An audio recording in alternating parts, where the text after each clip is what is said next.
ஓம் நம சிவாய. திருவாசகத்தை இல்லந்தோறும் கொண்டு சேர்க்கும் விதமாக திருமுடி சுமந்து கிரிவலம் வந்து அடியார்களுக்கு திருவாசக புத்தகத்தை தானமாக வழங்க திருமுடி தத்துவத்தை உருவாக்கியுள்ளோம்.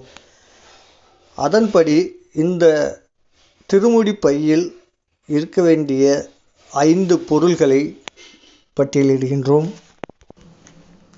திருமுடி என்பது திருவாசகத்தை முடிமேல் சுமத்தல். இந்த பையில் இருக்க வேண்டிய பொருள்களான திருவாசக புத்தகம், இது மாணிக்கவாசகர் சொல்ல சிவனே கைப்பட எழுதியது. அடுத்து சிவனின் ஆனந்த கண்ணீரான ருத்ராட்ச மாலை, வில்வக்காய், மந்திரமாவது நீரு வானவர் மேலது நீரு பிணி தீர்க்கும் திருநீரு மற்றும் முக்கண்ணனுக்கு உகந்த நெய் அடைக்கப்பட்ட தேங்காய். இந்த 5 சிவ புண்ணிய பொருள்களை வைத்து திருமுடி கட்ட வேண்டும்.